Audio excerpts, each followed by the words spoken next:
అడుగుతా ఉన్న రేవంత్ రెడ్డి గారు, 2 ఏళ్లలో నీ పార్టీ నీ ప్రభుత్వం ఏదో పొడిసింది అని నువ్వు అనుకుంటే దమ్ముంటే నీ భాషలో చెప్తున్నా. నాకు భాష ఇట్లా మాట్లాడు ఇష్టం ఉండదు, కానీ రేవంత్ రెడ్డికి ఈ భాషలో చెప్తేనే అర్థమవుతుందని తెలుసు. రేవంత్ రెడ్డి నీకు దమ్ముంటే నువ్వు మగాడివైతే ఆ 10 మందిని రాజీనామా చేపి ఎన్నికల్లో చూసుకుందాం ఎవరి సత్తా ఏందో, ఎవరి ప్రభుత్వ పనితీరేందో, 10 ఏళ్ల కేసీఆర్ పనితీరేందో, 2 ఏళ్ల కాంగ్రెస్ ప్రభుత్వ పనితీరేందో ప్రజలే నిర్ణయం చేస్తారు. ఉమ్మడి మహబూబ్ నగర్ జిల్లాలో ఒకటే ఒక్క ఎమ్మెల్యే మా పార్టీ నుంచి నీ పార్టీలోకి వచ్చినాడు గద్వాలలో. ఇక్కడనే గద్వాల తేరు మైదానం నుంచి నేను సవాల్ చేస్తా ఉన్నా, రాజీనామా చేయి, ఎలక్షన్ కు రా, ఎవరేందో ఎవరి సత్తా ఏందో గద్వాల తాలూకా ప్రజలు నిర్ణయిస్తారని. కేటీఆర్ గద్వాల సభలో మాట్లాడుతున్న తీరు చూస్తే కనీసం వాళ్ళకు సిగ్గనిపించలేని పరిస్థితి. 39 మంది ఎమ్మెల్యేల్ని, 3 ఎంపీల్ని, 16 మంది పైచిలుకు ఎమ్మెల్సీలను, వివిధ పార్టీలకు సంబంధించిన వాళ్లను బీఆర్ఎస్లో చేర్చుకున్నప్పుడు ఎటుపోయింది మొహం?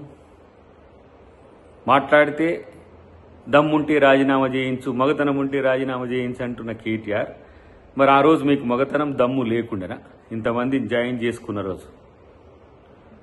మేము 10 మంది వాళ్ళను ఎమ్మెల్యేలను రాజీనామా చేయించేంత వరకు అమరణ దీక్ష చేస్తా అంటే, ఇక అమరణ దీక్ష అంటే ఇక నువ్వే చేయాలి. ఎందుకంటే గతంలో కేసీఆర్ గారు ఎట్లా అమరణ దీక్ష చేసిందో గట్టనే ఉంటుంది ఏమో నీది కూడా.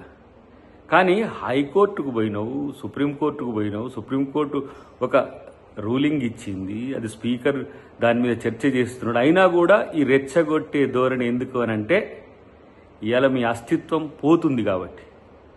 తెలంగాణలో కనుమరుగవుతున్న బీఆర్ఎస్ పార్టీకి నేను నాయకుడిని అనుకుంటే అది నీ భ్రమ. కానీ ఇలా తెలంగాణలో మీ పార్టీ పరిస్థితి ఎంత ఘోరంగా ఉందో కనీసం తెలుసుకోరు. మాట్లాడితే ఈరోజు మీ మాటలన్నీ కూడా తెలంగాణ ప్రజలను రెచ్చగొట్టే విధంగా ఉన్నది తప్పితే, ప్రతిపక్షంగా మీ నాయన ఫెయిల్యూర్ అయినరు, ఇలా బీఆర్ఎస్ పార్టీ నాయకుడిగా నువ్వు ఫెయిల్యూర్ అవుతున్నావు. ఇంకొక వైపు హరీష్ రావు పార్టీ నుంచి వెళ్ళగొట్టిన తర్వాత కవిత చేసిన ప్రశ్నల మీకు దగ్గర సమాధానమే లేదు. కానీ తొడగొట్టి మగతనం గురించి మాట్లాడితే ఇలా మగాడు కాబట్టి రేవంత్ రెడ్డి గారు ఇలా మిమ్మల్ని ఓడగొట్టి ఫామ్ హౌస్లో ఒకరిని, బజార్లలో ఒకరిని, ఇలా పార్టీలే లేకుండా మీకు మీరే దిక్కు లేని వాళ్ళైన పరిస్థితి మీకు ఆలోచించుకుంటే మంచిది. కాబట్టి ఇలా మీరు శుద్ధపూస మాటలు మాట్లాడితే, ఇంకేదో మేమేదో నీతిమంతులం అనే మాట మాట్లాడితే తెలంగాణ సమాజం మిమ్మల్ని పట్టించుకోరనే అంశం మీకు తెలిస్తే మంచిది. అన్నిటికంటే ముఖ్యంగా తెలంగాణ సమాజాన్ని, తెలంగాణను వంచిన మిమ్మల్ని ప్రజలు ఎప్పుడూ సహించరనే విషయం గుర్తుంచుకుంటే మరీ మంచిదని చెప్పి తెలియజేస్తుంది. Subscribe us and press the bell icon for more interesting updates.